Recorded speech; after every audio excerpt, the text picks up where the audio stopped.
ng buhay natin habang naglalaon o nagkakaedad, pinagagaan ng Panginoon.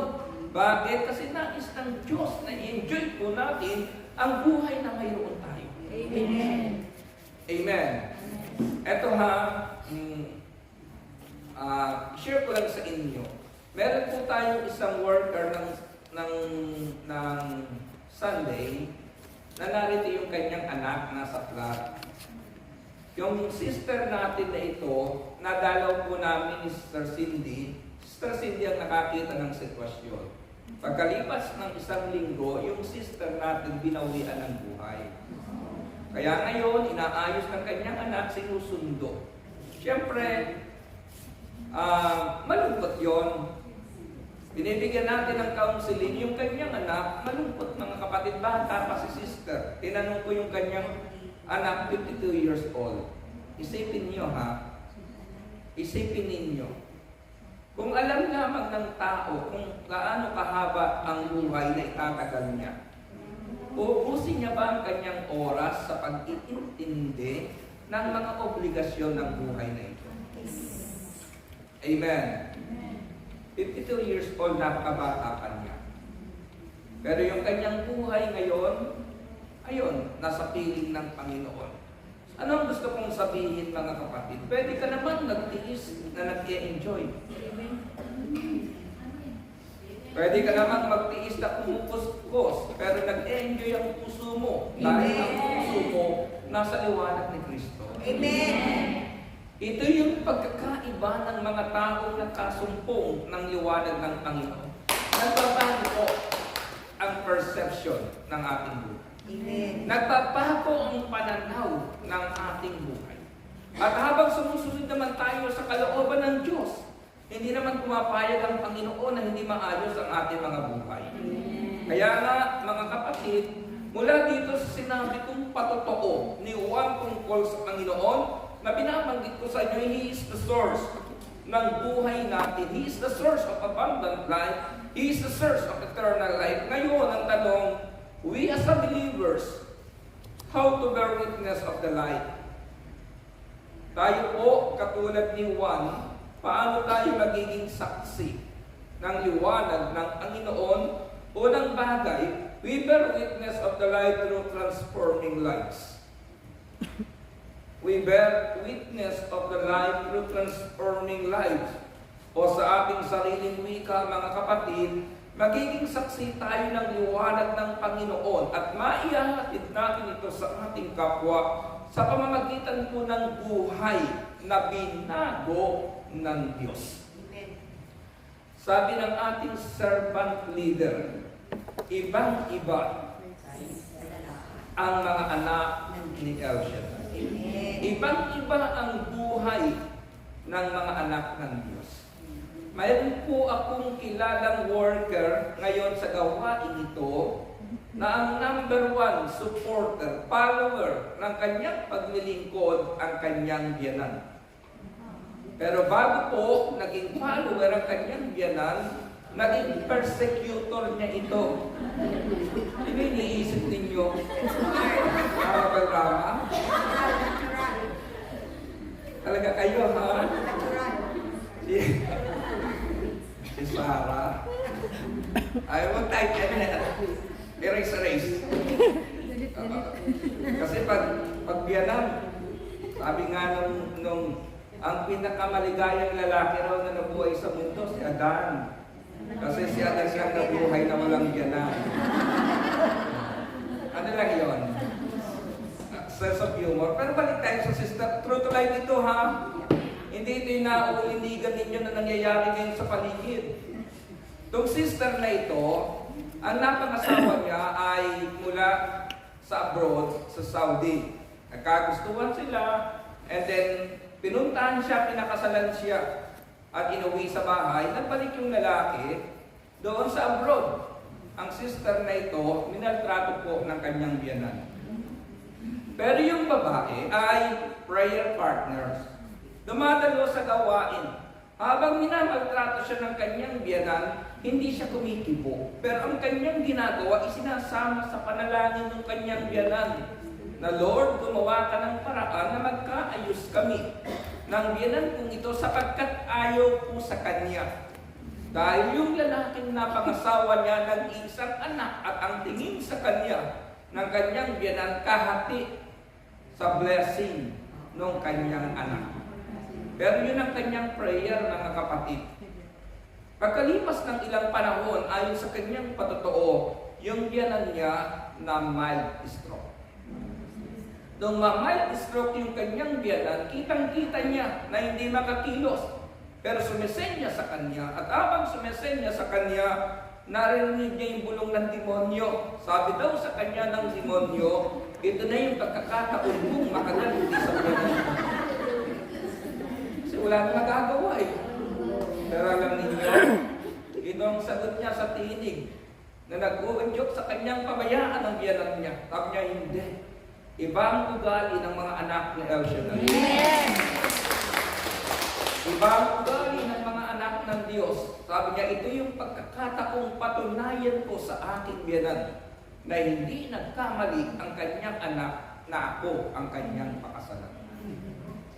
Alam niyo ang ginawa ng sister, inalagaan, minasage, pinakain, inayos. Talagang inaruga ng gusto yung biyanan niya. At yung kanyang biyanan, ibinalik po ng Diyos ang lakas. Nag-normal ang kanyang biyanan.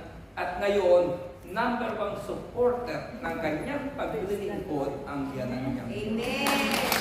Amen. Yung mga taong umaway sa inyo at nakita niyo na nagigipit, ito yung pagkakataong patunayan ninyo. Iba ang buhay ng mga taong nakipag-isa sa Panginoon. Amen. Huwag mong sabihin, buti nga sa iyo. Yung asawa mong nang iwan na kay lakas-lakas, isang araw kumakatok kasi walang pambili ng antibiotics, ibili mo. Ay, ayawan nga, parang hindi kayo pumayag sa sinabi ko. Taas na prayer request kasi parang hindi kayo tulad. Biro lang naman, di ba? Ito yung pagkakataon mga kapatid. Maraming taong umayaw sa akin, umaway sa akin. Pero kapag dumating ang panahon na nagipit sila, dumating ang ganung pagkakataon, ito yung patunayan natin sa kanila. Iba ang liwanag sa buhay ng mga taong naliwanagan ni Kristo. We bear witness of the light through transforming lives. And then, mga kapatid, we bear witness of the light through proclaiming the word. Sabi po dito ng ating binasa, sabi dito ni Juan, ako ang tinig ng isang sumisigaw sa ilang, tuwirin nyo ang daraanan ng Panginoon. Mark chapter 1 verse 3. Ito ang sabi ng isang sumisigaw sa ilang, ihanda ninyo ang daraanan ng Panginoon. Tuwirin ninyo ang kanyang mga landas. At dumating nga sa ilang si Juan, nagpabautismo at nangangaral, sinabi niya sa mga tao, pagsisihan niyo talikdanan niyo mga kasalanan at pabautismo kayo upang kayo'y patawarin ng Diyos. We bear witness of the light through proclaiming the word.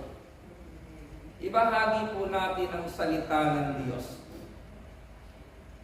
Yung damdamin ng aking mga anak, hindi ko yan kayang ayusin. 6 pong anak na ibinigay sa amin ng Panginoon. At ang katotohanan sa buhay nanay-tatay, kung gaano karami ang iyong anak, ganun karami ang ugali na iyong pakikibagayan. Amen. Ganun ugali, kasama na yung salitang pakikisamahan, pakikibagayan. Mayroon po akong anak, ayaw ng adobo, gusto tinola. Yung isa gusto naman tinola, ayaw ng adobo. Pero kahit iba-iba yung ugali ng aking mga anak na unite ko, mga kapatid, hindi dahil sa pagiging ama ko, kundi dahil sa salita ng Diyos na inilagay ko sa kanilang mga puso. Amen. Saan man kayo kumaroon, matakot kayo sa Diyos. Amen. Kaya nga, mga kapatid, kahit hindi kami nagkikita, hindi ako pinakabahan kasi alam ko, mas may takot sila sa Diyos kaysa sa akin. Alam niyo kung bakit kasi tumatakas sila sa akin. Isang kakutsaba pa nila, nanay nila. Diba, tatawag ako sa bahay kasi 3 po yung naiwan pa sa bahay ngayon. Tatawag ako sa bahay, sabi ko sa misis ko, nasaan yung mga anak mo? Siyempre, minsan ganyan yung tawagan, di ba? Anak mo, nasaan yung mga anak mo? Sabi ng misis ko, ay tulog na. Sabi ko, buksan mo nga yung kwarto. Video. Bigla na lang sasabihin sa akin, ay lumabas pala. Pero okay lang mga kapatid, di ba? Enjoyment lang ng buhay. Pero, eto hindi ito absolute ha. Ito yung bagay na in-enjoy ko eh. Sabi ko sa mga anak ko, walang magbo-boyfriend o girlfriend hanggat hindi tapos ng college. Kung bakit hindi ko sinasabing absolute, ito akin ito ha. Amen. Huwag niyong ipasa sa mga anak ninyo kung hindi nyo na-establish ang relationship mula pagkabata. Kasi minsan, naikwento ko yan. Sinabi ng nanay sa kanyang anak, tinawagan, anak, second year college ka pa lang. Sabi ng preacher namin, huwag kang mag-boyfriend hanggat hindi ka tapos ng college. Alam mo, sagot daw ng anak niya, anong pakialam ng preacher natin? Hindi naman siya tatay ko. Nga naman yung sister na ito. Diba? Kaya yung sinasabi ko, hindi ito absolute. Example ko lang ito, kasi na-establish ko yung relasyon dahil ang misis ko po akay ko sa gawain ng Panginoon. So bago kami ikinasal, magkasama na kami sa gawain, kaya mga anak namin, akay-akay na namin sa gawain. Kaya na-establish. Then sinabi ko sa kanila, hindi kayo pwede mag-girlfriend at boyfriend hanggang hindi tapos ng college. Nangyari yun sa 5. Dahil graduating na, yung ika-5 ko ngayon at umaasa ako sa ika-6 na mangyayari yun, mga kapatid, bagamat iba yata kasi ang pag-aalaga ng nanay sa bunso. Hindi ako nagre-reklamo, kwento lang ito pag nalaman ng misis ko. Kasi po, yung bunso namin, mga kapatid, ipinanganak siya at the age of 40. Ang pagitan ng bunso namin at ng ika-5, 8 years. 32, ipinanganak yung ika-5, sinundan po after 8 years. Kaya nung sabihin sa akin ng may bahay ko ito, at the age of 39, sabi niya sa akin, pa, ano ako delay. And then, pakiramdam ko, buntis ako. Alam niyo, natahimik ako, kinuwenta ko na. Sabi ko, makakagraduate yung anak ko na iyan. Kung isisila mo, 65 na ako. Kinuwenta ko na po kaagad. Nung unang sabihin sa akin ng may bahay ko, lungkot ang dumating sa akin. Kasi ang laking obligasyon na naman ang papasok sa akin. Sabi ko sa kanya, huwag ka na munang maglalabas ha. Total, naka-assign ako sa Canada. Pag napunta na ako ng Canada at nag-flight, saka ka lumabas. Kaya yung misis ko, nung ipinanganak yung bata, at yung pag-aalaga niya ngayon, kaiba. Parang alaga ng anak at apo. Sabi ko, kapag medyo may edad na yung nanay at nanganak, iba yung tingin doon sa kanyang bunso. Pero alam niyo mga kapatid, yung lungkot noon na naramdaman ko, pinahiya ako ng Panginoon. Dahil sa panahon ito, itong bunso namin ang laging kasama ng misis ko